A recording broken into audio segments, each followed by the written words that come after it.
Welcome to my YouTube channel thrill classes. दोस्तों, ये BPSC TRE 4 का उर्दू क्लास का क्रैश कोर्स चल रहा है। ये क्लास नंबर 22 है, यानी 22 है। इससे पहले मैंने 21 क्लास अपने चैनल के ऊपर अपलोड कर दिया। अगर आप मेरे चैनल पर नए हैं तो आप उसे सब्सक्राइब कर लें और अपने दोस्तों में शेयर करना ना भूलें। लाइक कमेंट्स करना ना भूलें। ये जाके 22वां वीडियो है। इससे पहले मैंने 21 वीडियो तक डाल दिया हूँ। सबसे पहले मैं 14 वीडियो तक जो हूँ आप लोगों को बीपीएससी टीआरई 1 से लेकर टीआरई 3 तक में जितने भी क्वेश्चन पूछा गया था ग्रामर लेवल का, मैंने आपको वहां पे बता दिया। सारा का सारा क्वेश्चन मैंने ग्रामर का वहां पे आपके सामने दिखा दिया कि किस तरीके का सवाल वो पूछा जा रहा है। ठीक है। तो जितने भी ग्रामर का क्वेश्चन था 1 से यानी कि 1 से लेके क्लास 14 तक में मैंने आप लोगों को क्लियर कराया।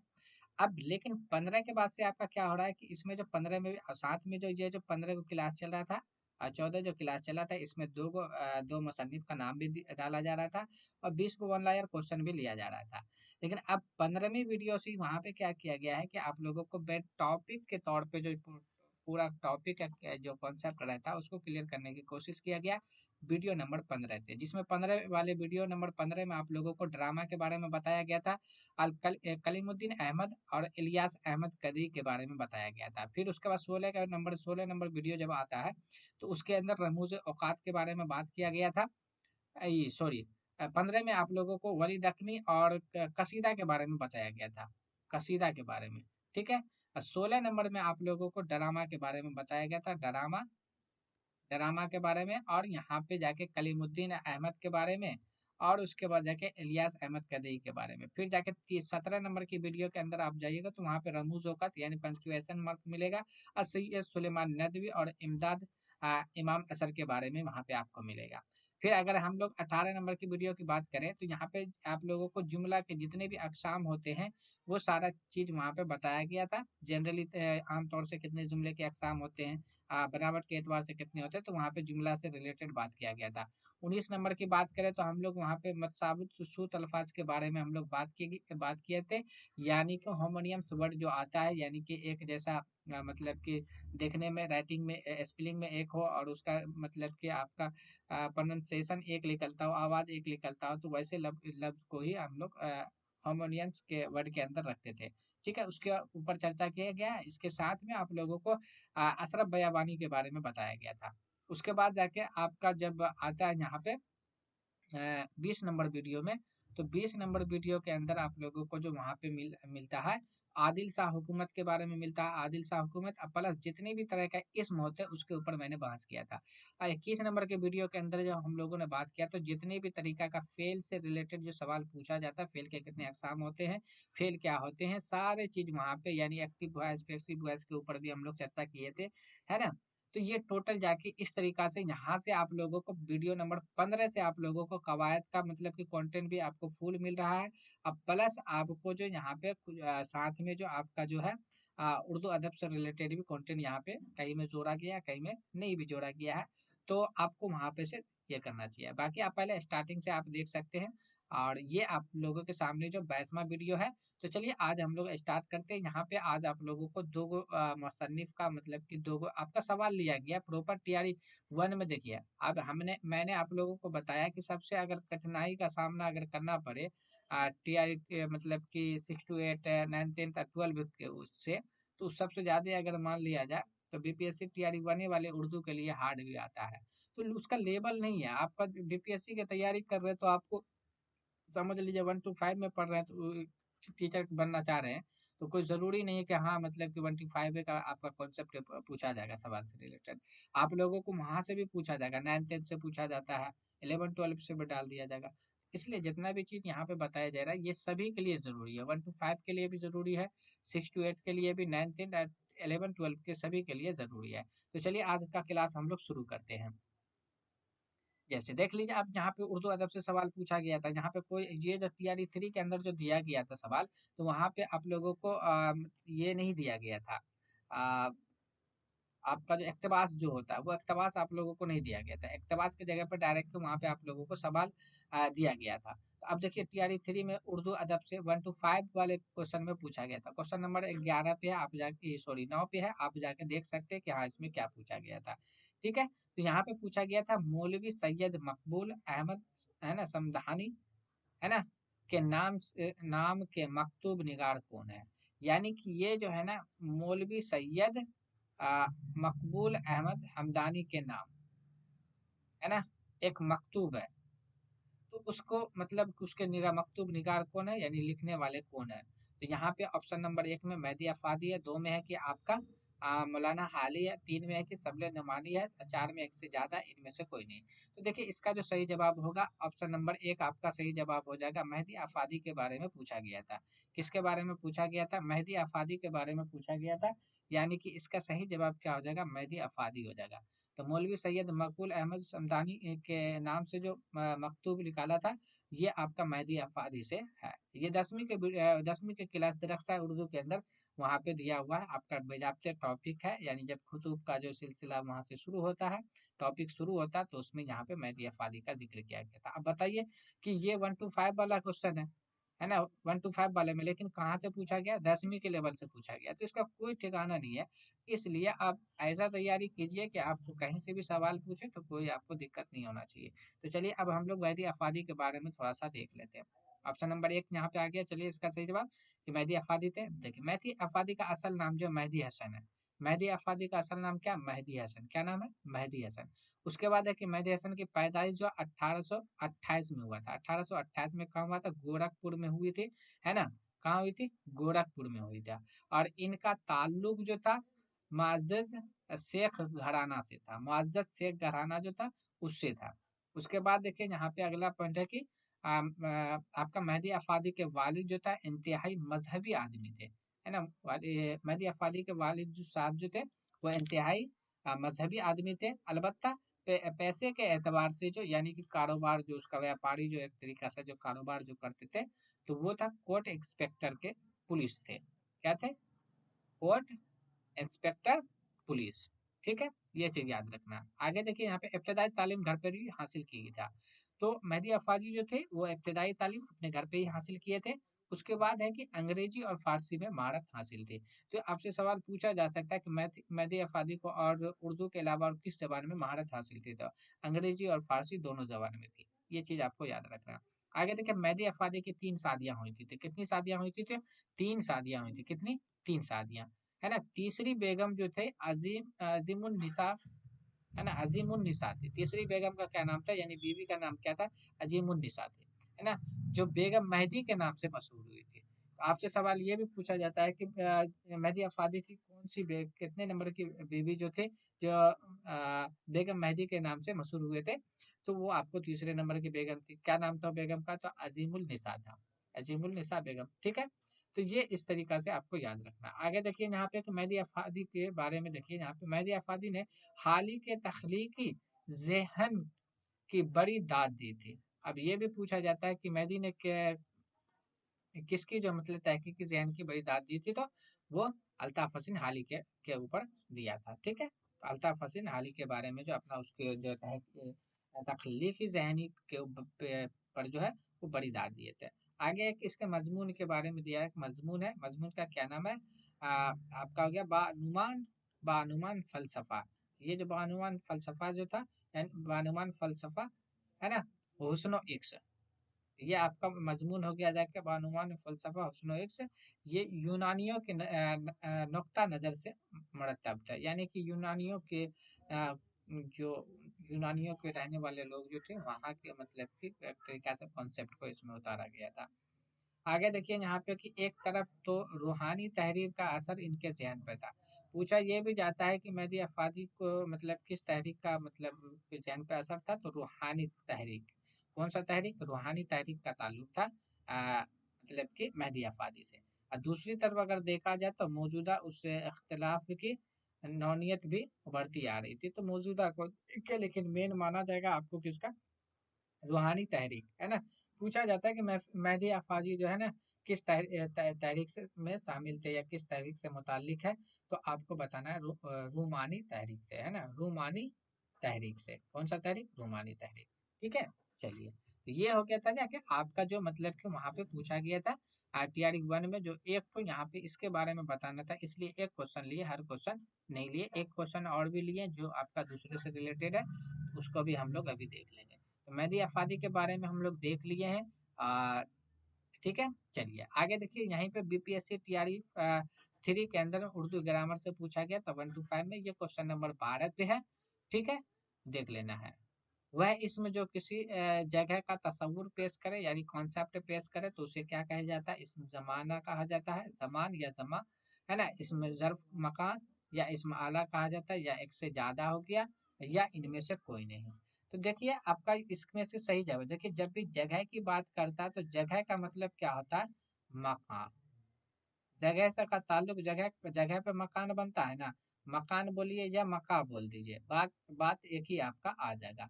मकान और मका का ताल्लुक एक ही बात है। ठीक है। अब यहाँ पे से तो जगह का जब रिलेटेड यहाँ पे बात किया जा रहा है तो इसका मतलब हो गया कि इसम ज़र्फ मका हो जाएगा। इसम ज़र्फ मका, ऑप्शन नंबर बी आपका सही जवाब हो जाएगा। ठीक है। तो चलिए अब हम लोग इसम ज़र्फ के बारे में यहाँ पे देख लेते हैं। वैसे इसम ज़र्फ के बारे में इससे पहली वाली वीडियो में मैंने जिक्र किया था, लेकिन अब यहाँ पे से आप लोगों को तो क्वेश्चन लेके आ रहा हूँ कि हाँ कौन क्वेश्चन पूछा जा रहा है, कितने नंबर पे है, फिर उसको मैं वहाँ पे करने की कोशिश कर रहा हूँ। चलिए आगे देखिए, इसका नंबर तो हो गया बी का जो आपका था वहाँ पे इसमें ज़र्फ मका के बारे में पूछा गया था।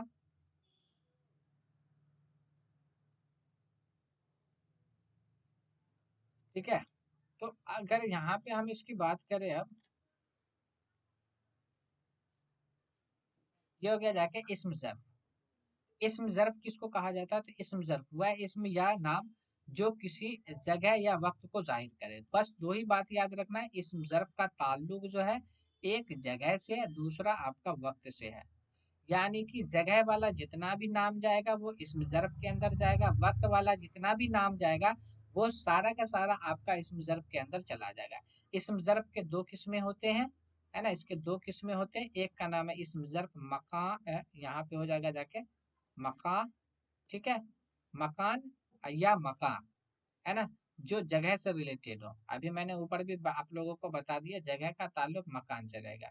उसके बाद जाके जैसे कि आपका गौशाला यानी गाय को रखने की घर जिसमें इंसान रहता है, कुतुब खाना जहाँ पे किताब रखा जाता है, मैकदा यानी कि शराब, यानी कि आपका हो गया जाके शराबगाह, एक तरीका से समझिए चारागाह, यानी कि जहाँ पे जानवर को वहाँ पे चढ़ाया जाता है उसको चारागाह कहा जाता है ना। उसी तरीका से मस्जिद हो गया जिसमें मुसलमान अपनी इबादत करते हैं, मंदिर हो गया जिसमें हिंदू म, मजहब के लोग जो है उसमें अपना पूजा पाठ जो भी करते हैं, है ना। तो ऐसे ही मतलब कि सारा का सारा जगह, जैसे पटना ले लीजिए, सहरसा ले लीजिए, सुपौल, मधेपुरा, जो भी है आप, दिल्ली, मुंबई, कोलकाता, ये सारा का सारा जगह से रिलेटेड है। उसको हम लोग इसम ज़र्फ यानी इसम ज़र्फ मकान, मकान या मका के अंदर रखेंगे। उसके बाद है इसम ज़र्फ ज़मान, है ना, ज़मान या ज़मा। ठीक है, दोनों में से कोई जमा भी कर सकते हैं, है ना, कभी कभार ये भी दे देता, बात एक ही है। वह इसमें जो किसी जमाने या वक्त को जाहिर करे, तो वक्त से रिलेटेड जब बात रहेगा तब हम लोग जमाना, जमाना का ताल्लुक जो है वो वक्त से ही है। जैसे सुबह, शाम, दोपहर, है ना, साल, हफ्ता वगैरह। तो जितना भी समय, जैसे सेकंड हो गया, मिनट हो गया, घंटा हो गया, है ना, सप्ताह हो गया, सुबह, शाम, दोपहर, है ना, तो वो आपका किस चीज को दर्शा रहा है, वो आपको वक्त को दर्शा रहा है। किसको दर्शा रहा है, वक्त को दर्शा रहा है। इसलिए ये चीज आपका वक्त के अंदर आ जाएगा। याद बस रखना है कि इसम ज़र्फ जो होते हैं दो तरह के होते हैं, एक इसम ज़र्फ मका, एक इसम ज़र्फ जमा। मका यानी जगह, ज़र्फ यानी वक्त यानी जमाना से रिलेटेड। आगे हम लोग बात कर लेते हैं यहाँ पे। अब एक तो क्वेश्चन यहाँ पे आपको ये भी दिया हुआ है, आपका क्वेश्चन ये दिया हुआ है कि 15 नंबर पे यहाँ पे देखिए बीपीएससी टीआरई 3 उर्दू अदब 1 to 5 में पूछा गया था। 15 नंबर पे था रुखसत हजरत अब्बास, है ना, इल्म बरदार, यानी कि रुखसत हजरत अब्बास इल्म बरदार किसका मरसिया है? ये मरसिया के बारे में पूछा जा रहा है। तो इसका जो सही जवाब हो जाएगा, ऑप्शन नंबर पहले देख लिया, अनीस, एक, दबीर या शाद या एक से ज्यादा या इनमें से कोई नहीं। तो इसका सही जवाब हो जाएगा ऑप्शन नंबर सी आपका सही जवाब हो जाएगा। ये साद अजीम आबादी जो है मतलब कि ये इसके इस मरसिया के निगार है। ठीक है। तो रुखसत हजरत अब्बास इल्म बरदार जो का जो मरसिया है, उसके मरसिया निगार कौन हो गया, साद अजीम आबादी है, साद अजीम आबादी ने लिखे थे। चलिए अब हम लोग देख लेते हैं साद अजीम आबादी के बारे में। तो देखिए यहाँ पे साद अजीम आबादी आपका हो गया कि साद अजीम आबादी का पूरा नाम सैयद अली अहमद है। साद अजीम आबादी का पूरा नाम सैयद अली अहमद है। और इस साद अजीम आबादी जो है 1846 46 में पटना में पैदा हुए थे, है ना। साद अजीम आबादी 1846 में पटना में पैदा हुए थे और उसके बाद जाके 1927 में पटना में ही 81 साल की उम्र में मर गए थे, यानी वफात पा गए थे। ठीक है, तो 1927 में वफात पाए, कहाँ, पटना में ही। और 1846 में पैदा हुए, पटना में ही। 81 साल की उम्र में इस दुनिया फानी से रुखसत हो गए थे। उसके बाद देखिए कि साद अजीम आबादी के वालिद का नाम क्या था, सैयद अब्बास मिर्जा। क्या नाम था, सैयद अब्बास मिर्जा। दादा का नाम देखे तो सैयद तफसील अली खान, सैयद तफसील अली खान। उसके बाद जाके उस्ताद, उस्ताद में यहाँ पे जो है ना, अब ये जो उस्ताद आ गया कि शायरी वाले जो उस्ताद थे वो शाह उल्फत हसीन फरियाद है। क्या है, शाह शाह उल्फत हसीन फरियाद, ये शायरी के उस्ताद थे। चलिए तसानीफ के बारे में यहाँ पे देख लेते हैं हम लोग। गजलों का दीवान, तो गजलों का दीवान एक नगमा अलहाम जो 1938 में शाये हुआ था। ठीक है, गजलों का दीवान में से एक नगमा अलहाम जो 1938 में शाये हुआ था। मसनवी जो है मादरी वतन, मसनवी का क्या नाम है, मादरी वतन। तो मादरी वतन जो मसनवी है वो साद अजीम आबादी का है। नगमा अलहाम जो आपका गजलों का दीवान है तो वो भी साद अजीम आबादी का। नसरी तसनीफ की बात करें तो हयात फरियाद है ना। तो नसरी यानी नसरी तसनीफ के किताब की बात करें, तसनीफ का मतलब क्या होता है, किताब होता है। तो नसरी किताब की बात करें तो हयात फरियाद। और नाविल की बात करें तो सूरतुल ख्याल और तारिक बहार बिहार और बदहवा, ये तीन गो नावल यहाँ पे इम्पोर्टेंट है जो साद अजीम आबादी से रिलेटेड है। कि साद अजीम आबादी का ये तीनों नावल को आपको याद रखना है। सूरतुल ख्याल एक नावल, दूसरा है कि तारीख बिहार, उसके बाद है तीसरा आपका हो गया जाके बदहवा। ठीक है, उसके बाद देखिए एक मरसिया जो अभी आप लोगों से सवाल में पूछा गया था। तो रुखसत हजरत अब्बास इल्म बरदार, ये आपका जो है मरसिया है, जिसके मतलब कि मुसन्निफ जो है आपका साद अजीम आबादी है। तसानीफ यानी किताब की बात करें तो एक किताब और भी है, फिक्र फिक्र बलीग। क्या है, फिक्र बलीग, जो आपका साद अजीम आबादी की एक किताब है, फिक्र बलीग भी। उसके बाद शायरी मजमुआ की बात करें तो शायरी मजमुआ क्या, नगमे अलहाम और सुरूस मुस्ती, है ना, सुरूत मुस्ती। तो ये दो तो चीज आपको शायरी मजमुआ याद आपको रखना है।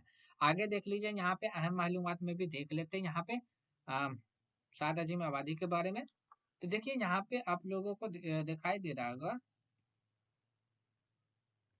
हम्म, हाँ, साद को हुकूमत बरतानिया यानी अंग्रेजों की तरफ से जो 1889 में खान बहादुर का खिताब मिला था। कितना में, 1889 में खान बहादुर का खिताब दिया था बरतानिया हुकूमत ने। दबस्तान अजीम आबाद में सबसे बुलंद कामत शायर साद अजीम आबादी को कहा जाता है। यानी दबस्तान अजीमाबाद में सबसे बुलंद और शायर जो कहा जाता है वो साद अजीम आबादी को ही कहा जाता है। उसके बाद देखिए साद ने 2 शादियां की थी। साद अजीम आबादी ने कितनी शादियां की थी, 2 शादियां। अभी हम लोग मेहदी अफादी के बारे में देख रहे थे तो वहाँ उसने 3 शादियां की थी, लेकिन इसका यहाँ पे कितना है, 2 शादियां की थी साद अजीम। पहली शादी जो है 1862 में हुई थी। कब हुई थी, 1862 में हुई थी। उसके बाद देखिए साद अजीम आबादी ने ईसाइयों, पारसियों और हिंदुओं की किताबों का भी मुताला किया था। ये भी याद रखना आपको कि साद अजीम आबादी जो थे ईसाइयों, पारसियों और हिंदुओं की किताब का भी मुताला किया था। उसके बाद देखिए शायरी में साद है, या यही चीज आ गया, शायरी में साद शाह उल्फत हसीन फरियाद से तलमुज थे, यानी उस्ताद थे। ये हो गया जाके। उसके बाद देखे साद का ताल्लुक दबस्तान अजीमाबाद से है। साद का ताल्लुक किस दबस्तान से है, तो अजीमाबाद से है। और ये तरक्की पसंद शायरी नहीं है, ये तरक्की पसंद शायरी नहीं है। तो कौन सा शायरी था, रूमानी तहरीक से ये वास्ता रखते थे। उसके बाद देखिए इनके वालिद सैयद अब्बास मिर्जा, है ना, का शुमार जो है ना शहर अजीमाबाद के रईसों में होता था। इनके वालिद साहब जो थे, है ना, साद अजीम आबादी के वालिद साहब का क्या नाम था, सैयद अब्बास मिर्जा। इसका शुमार जो किया जाता था उस शहर के अजीमाबाद के रईसों में किया जाता था। यह खानदान जो है पटना सिटी के मोहल्ला हाजीगंज में आबाद था, है ना। तो ये जो अजीमाबाद जो है शहर जो अजीमाबाद जो है कहाँ मतलब आबाद था। तो आपका ये जो खानदान जो था कहाँ आबाद था, तो ये आपका पटना सिटी के मोहल्ला हाजीगंज में आबाद था। ठीक है। उसके बाद देखिए यहाँ पे अगला पॉइंट है कि साद ने सैयद फरहद से इब्तदाई तालीम हासिल की थी। तो साद अजीमा आबादी ने किससे अपनी इब्तदाई तालीम हासिल की, तो सैयद फरहतुल्लाह से, ये फरहद से इब्तदाई तालीम हासिल की। और मौलवी है ना आगा जान और मौलवी सैयद अब्दुल्ला से अरबी और फारसी का दरस लिया था। यानी कि ये जो आपका मौलवी आगा आगाजान और मौलवी सैयद अब्दुल्लाह जो थे उन्हीं उस्ताद से जो आपका साद अजीम आबादी जो थे अरबी और फारसी का दर्स लेते थे, यानी कि पढ़ते थे उसी के पास। उसके बाद है कि सैयद मेहदी से, है ना, मेहदी से हो गया दनियात, और सैयद मेहदी से दीनियात, है ना, और शेख मोहम्मद अली से तब पढ़ी थी। यानी कि आपका यहाँ पे एक चीज है कि आपका यहाँ पे कई उस्ताद का जिक्र किया गया यहाँ पे। तो सैयद फरहत जो थे वो साद अजीम आबादी के इब्तदाई तालीम हासिल करवाए थे उसको। और मौलवी आगाजान और मौलवी सैयद अब्दुल्ला जो थे वो अरबी और फारसी का दर्स दिया करते थे। और सैयद मेहदी जो थे दीनियात का दीनियात का तालीम दिए थे। और शेख मोहम्मद अली जो थे वो तब का, यानी कि उसका आपका तब का मतलब कि दरस दिया करते थे। उसके बाद देखिए कलीमुद्दीन अहमद ने, यानी कलीमुद्दीन अहमद ने उर्दू गजल के तसलीस का जिक्र करते हुए, यानी कि कलीमुद्दीन अहमद जो थे उर्दू गजल का जब तसनीस का जिक्र कर रहे थे तो तो, तो उसने फरमाया कि मीर और गालिब के बाद साद का नाम लिखा है। यानी कि जब उसका तसनीस का जिक्र करते थे तो उस समय क्या किए कि जो कलीमुद्दीन अहमद जो थे वो क्या किए, मीर का नाम लिखे, उसके बाद गालिब का नाम लिखे, फिर जाके साद का नाम इंडिकेट किया। ठीक है, जो हकीकत पर मबनी है, यानी ये बात हकीकत है। ठीक है। तो ये आपका यहाँ पे इस तरीका से आपका ये दिया गया था, जो साद अजीम आबादी के बारे में यहाँ पे आप लोगों को बताया गया, मेहदी अफादी के बारे में, और इसमें ज़र्फ के बारे में यहाँ पे क्लियर हो गया है। कल का क्लास आप लोगों को फिर उसमें एक नया टॉपिक लेके आएंगे आप लोगों के लिए। तो आज के लिए बस इतना ही। कैसा लगा ये क्लास? अगर आपको ये क्लास अच्छा लगा तो आप लाइक और कमेंट्स करना ना भूलें, और अपने दोस्तों में शेयर करना ना भूलें। चलिए फिर मिलते हैं हम लोग अगली वीडियो में। आज के लिए बस इतना ही। शुक्रिया।